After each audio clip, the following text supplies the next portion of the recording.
Idag tänker jag att vi ska prata lite grann om de här två satserna. Topptriangelsatsen och transversalsatserna. Då behöver vi ha koll på lite bakgrund. Om jag tar en triangel så här och så rör jag ett streck huller om buller genom den, så kallas det strecket för en transversal. Den skär alltså på 2 av 3 sidor. Om jag istället gör så att jag går med den här transversalen, så tar jag den parallellt med basen i triangeln. Ja, då heter den en parallelltransversal. Och då ska vi se lite grann vad är det som gäller för en sån här parallelltransversal. Ja, då ser vi att den skär ju faktiskt av så att jag får en topptriangel här uppe. Och det jag ska visa med den här topptriangeln, det är att den är faktiskt likformig med hela triangeln. Och det ska vi kika på det här sättet att de delar ju den här vinkeln. Toppvinkeln är ju samma både för topptriangeln och för hela triangeln. Då behöver vi ha en vinkel till som är lika stor. Och då tittar jag på den här basvinkeln där. Så. Den basvinkeln kallar jag. Så, den är så stor med ett streck där. Och eftersom de här två linjerna, basen och parallelltransversalen, är just parallella, så är det på det viset att den här vinkeln kommer vara lika stor eftersom de två vinklarna är lika belägna. Och då innebär det att då måste den tredje vinkeln också vara lika stor. Så den här topptriangelsatsen är just den här. Att om jag har en parallelltransversal så skapar en topptriangel som då i sin tur är likformig med hela triangeln. Så topptriangeln här, den är likformig med hela triangeln. Det är den första satsen. Då kommer vi till nummer 2. Och nummer 2 ser ut på följande sätt. Jag skriver upp den, det är transversalsatsen. Och den lyder så här att en parallelltransversal delar 2 sidor i en triangel i samma förhållande. Ja, vi får kika lite noggrannare på det. Det är nämligen så här då. Att här har jag en triangel. Den finns där.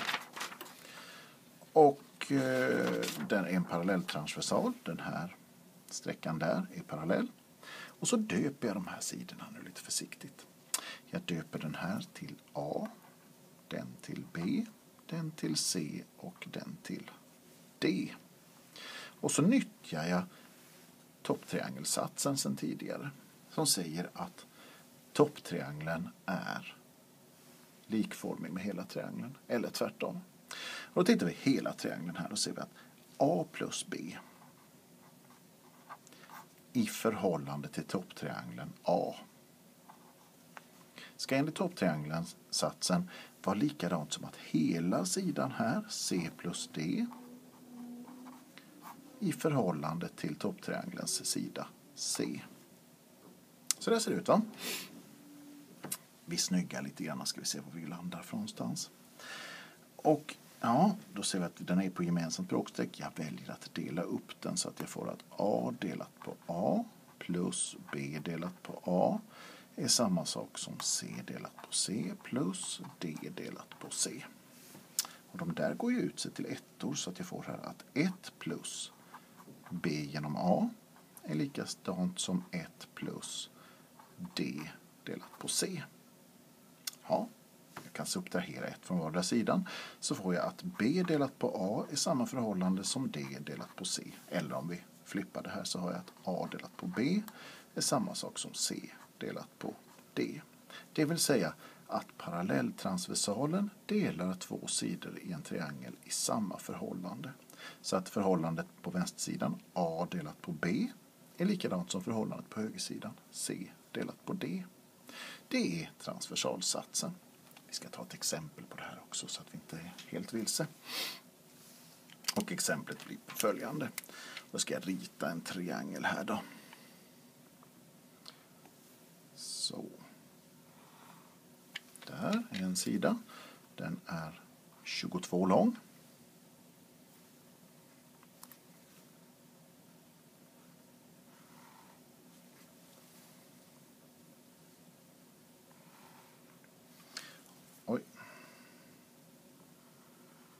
Där.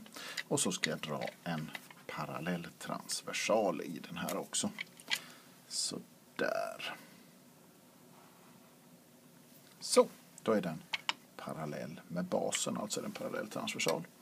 Och då får jag ytterligare lite mått. Jag får nämligen måtten att den där sidan är 14. Den delen är 24. Den är 16 och de andra två är obekanta. Y och X. Och vår uppgift är naturligtvis att vi ska beräkna Y och X just. Och då ska vi se vad vi ska styra med. Jag tänker att jag börjar med X här. Därför att då kommer jag nyttja det här att topptriangeln är likformig med hela triangeln, topptriangelsatsen. Och då sätter jag upp likformigheten på det sättet. Den obekanta sätter jag på vänstersidan och i täljaren. X i förhållande till samma sida i den stora, 22, ska vara samma sak som, och det här känner jag till bägge där, så då måste det vara samma sak som 24, sidan i topptriangeln, i förhållande till sidan i hela, 24 plus 14, det är hela. Det vill säga X dividerat på 22 är samma sak som 24 dividerat på 38. Och det innebär då att X är 24 gånger 22 delat på 38. Och det är ungefär 14. Om jag slår på räknaren 13,89 men jag avrundar till heltalet 14 för det har bara två värdesiffror och ska svara med det. Nästa, Y. Ja, antingen så kan jag faktiskt här också gå vidare med topptriangelsatsen. Men då får jag Y både i nämnaren och täljaren. Att jag säger att Y i förhållande till Y plus 16 är samma sak som 24 i förhållande till 24 plus 14. Så det funkar, men det blir smidigare om jag använder transversalsatsen. Därför att då säger jag att parallelltransversalen delar två sidor i samma förhållande. Så Y delat i 16. Den sidan i det förhållandet där ska vara samma som den sidans förhållande 24 dividerat i 14. Och då är vi nästan framme. Därför att om jag snyggar det här så innebär det att Y i sådana fall är 24 multiplicerat med 16 dividerat på 14. Och det där blir grovt utslaget. Det blir 27,42 om jag slår på räknaren. Men med värdesiffror så får jag avrunda det till att den sidan är 27. Tack så länge.